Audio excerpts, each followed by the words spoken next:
A paz, tudo bem? Meu nome é Ricardo, sou de São Paulo. Estamos aqui mais um dia juntos. Vamos compartilhar mais uma passagem da Bíblia. Hoje eu vou trazer para vocês uma passagem que está em Números, no capítulo 13 e nos versículos 1 e 2. Tá? Mas a gente vai estar dando uma passeada porque no contexto de todo esse capítulo tem o capítulo 13 e o capítulo 14. Então, se você quiser realmente se munir de mais alguns detalhes, dê uma lida inteira no capítulo, lê a Bíblia, lê a palavra do Senhor, sempre é muito bom. Então, eu deixo de indicação para você depois ir lá e ler o capítulo completo, tá? Então, vamos ver? Está em Números, capítulo 13, versículos 1 e 2. Diz assim a palavra de Deus. Disse o Senhor a Moisés: envia homens que espiem a terra de Canaã, que eu hei de dar aos filhos de Israel. De cada tribo de seus pais enviareis um homem, sendo cada qual príncipe entre eles. Meus amados, aqui já está uma dica bem forte de que tipo de homem que Deus pediu para enviar, né? Não era qualquer um. Dentre eles, os príncipes, o príncipe de cada tribo. Então tinha o pai e tinha o príncipe. Quer dizer, Deus não queria qualquer homem para enviar para essa missão, que era para espiar e ver como que seria aquela terra, quais eram os povos que habitavam, como seria as seguranças daquele povo, os muros, como estavam realmente fortificados as cidades. Então Deus já tinha um plano ali, né? Ele mandou enviar esses homens para se cumprir com a palavra de Deus, que Deus já tinha prometido, uma terra que manava leite e mel para aquele povo, que estava no deserto de Parã, né, e acampado, esperando as ordens de Deus. Foi quando Deus desceu e falou para Moisés. Então, esses homens eram 12, são as 12 tribos. Então partiram para Canaã para espiar a terra e lá se dividiram. Chegando lá se dividiram, mas só que todos eles viram a mesma coisa. Conseguiram ter um discernimento e ver o que realmente acontecia naquela terra. Realmente tinha uma terra excelente, fértil, onde era colocar a semente, tampar com o punhado de areia que ali semeava. Também tinha os povos que eram diferentes, como eu já disse para você, uma grande gama de povo diferente. As cidades fortificadas com grandes guerreiros, né? Então, todos eles conseguiram enxergar a mesma coisa. E depois de 40 dias naquela terra, retornaram. Retornando, era hora de passar o relatório. Se reuniram Moisés, Arão e todo o povo de Israel para que pudessem ter as informações sobre aquela terra. E aí é que começa um grande dilema nessa passagem, porque eram 12 homens, viram as mesmas coisas, mas nem todos concordavam com as circunstâncias. Quais eram as circunstâncias? Muitos, ou a maioria, reclamando. Realmente tem leite, tem mel, é uma terra fértil, mas, entre o mais, né? Mas existem grandes guerreiros, as cidades são fortificadas, lá também existem os povos dos Amalequitas. Amalequitas na época, eles diziam que eram um dos povos mais violentos, que eles não matavam simplesmente, eles matavam com tortura e com sofrimento, então eram muito temidos. Um dos relatos desses homens que voltaram com o relatório, ele dizia assim, está lá no versículo 28, o povo, porém, que habita naquela terra é poderoso, e as cidades muito grandes, fortalecidas. Também vimos ali os filhos de Anak. O que é os filhos de Anak?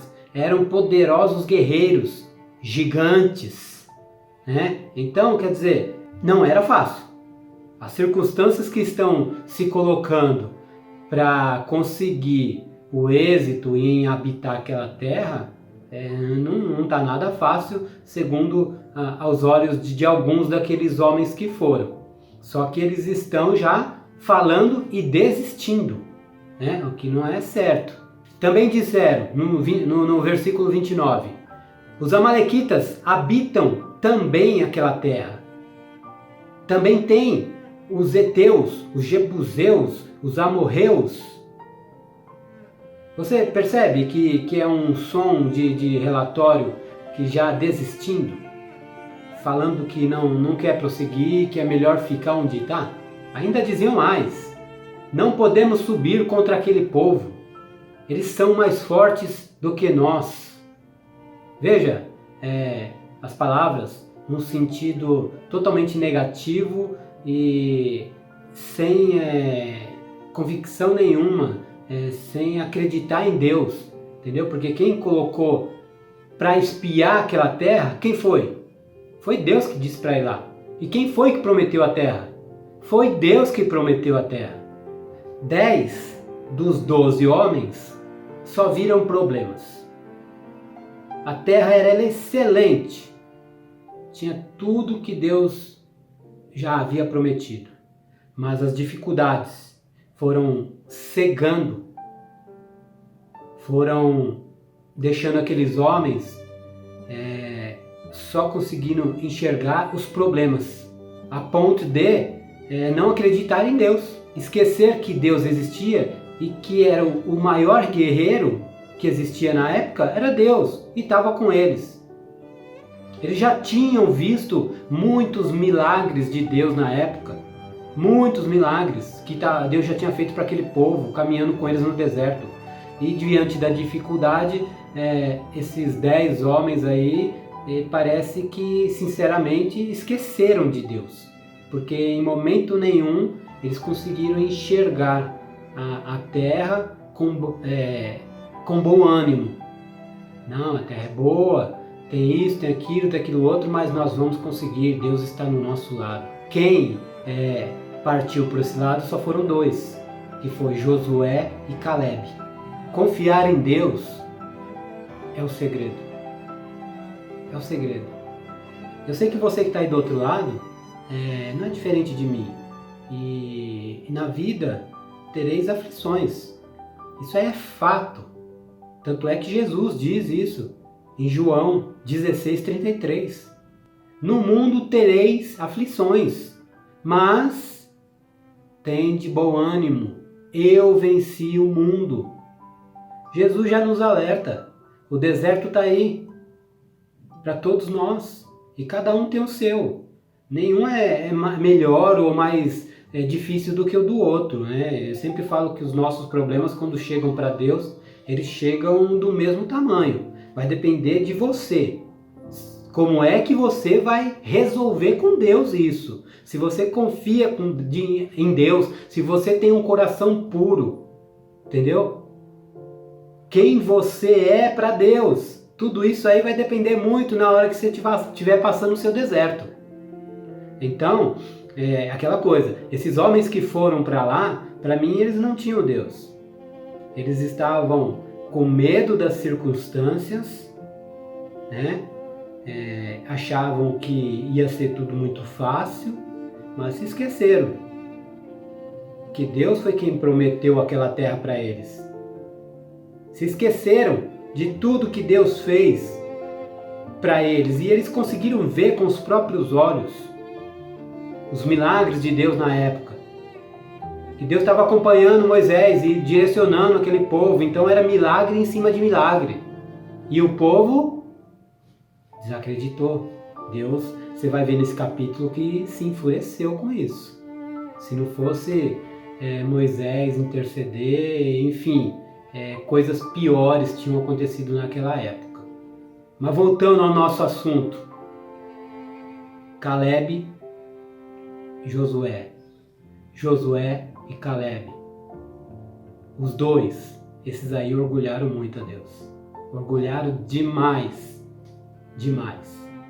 No versículo 30 do capítulo 13, veja o diferente discurso, né, de Caleb, que viu com os mesmos olhos, mas teve bom ânimo, né? Ele diz assim, perante ao povo: subamos e possuamos a terra, porque certamente prevaleceremos contra ela. É um discurso de confiança, de quem realmente conhece o Deus que serve, não é? Não ficou murmurando, não ficou falando, mas tem isso, tem aquele gigante, tem aquele lá que é mais forte que eu, mas eles têm mais guerreiros. Volto a dizer, Caleb viu os milagres e estava ali acreditando em Deus. Ele sabia o Deus que ele servia e foi confiante. A terra pelo qual passamos a espiar é terra muitíssimo boa. Se o Senhor se agrada de nós, então Ele nos fará entrar nessa terra. Essa terra emana leite e mel. Nossa, veja bem, né? Um tom de confiança totalmente diferente de dois e os outros 10 que também viram as mesmas coisas, mas não estavam confiando em Deus de jeito nenhum. Agora Josué e Caleb estavam confiantes, sabiam das dificuldades, do que iam enfrentar, mas estavam ali, segurando o refrão e confiando em Deus. Já sabiam que Deus era com eles. Eu fico pensando, eu e você, nós temos aflições, nós temos problemas.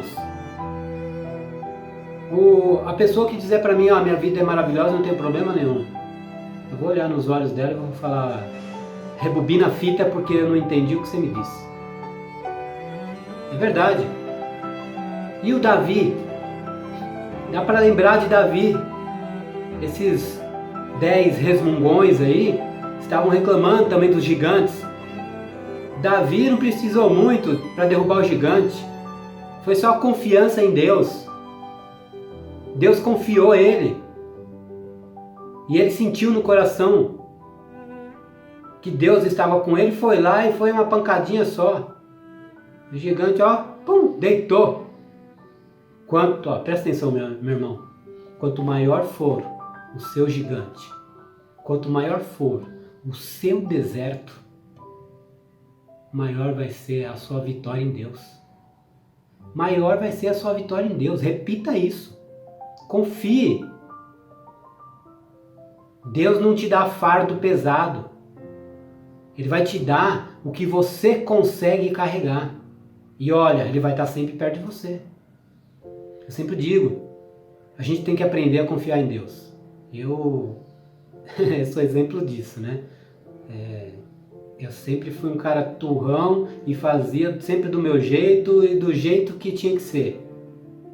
Agora eu tenho visto que é muito mais fácil colocar na mão de Deus. Não é deixar Deus fazer tudo. É a gente confiar. É tomar as decisões baseadas no que Deus quer pra gente. Perguntar, conversar com Deus. Não custa nada. Tomar decisões antecipadas, precipitadas, a gente colhe frutos não muito legais.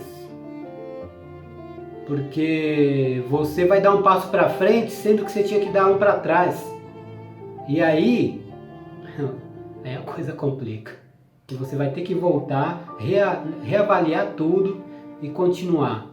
Se você ficar ali paradinho, ora, jejua, medite aos pés do Senhor, pergunte a Ele, de coração sincero, aí Ele vai te responder. Vai evitar muitos transtornos, muitas precipitações na sua vida. Conselho, pode seguir. Eu espero que você seja Caleb, que você seja Josué. Tome suas decisões, tenha de bom ânimo. As circunstâncias podem não ser das melhores, mas acredite, prossiga. Deus vai te ajudar a atravessar o seu deserto. Confie em Deus. Ele não deixa os seus filhos para trás. Pode ter certeza. Eu vou terminando. Agradeço a sua companhia, a sua atenção. Que possamos estar juntos, confiantes em Deus e que tudo vai melhorar. Em nome de Jesus, eu espero que você e sua família estejam bem. Eu desejo felicidades para você, para todos os seus entes queridos, para sua família. E nunca se esqueça, os caminhos de Deus não te deixam na mão. E tenha sempre fidelidade com Deus, porque Deus sempre cuida de nós.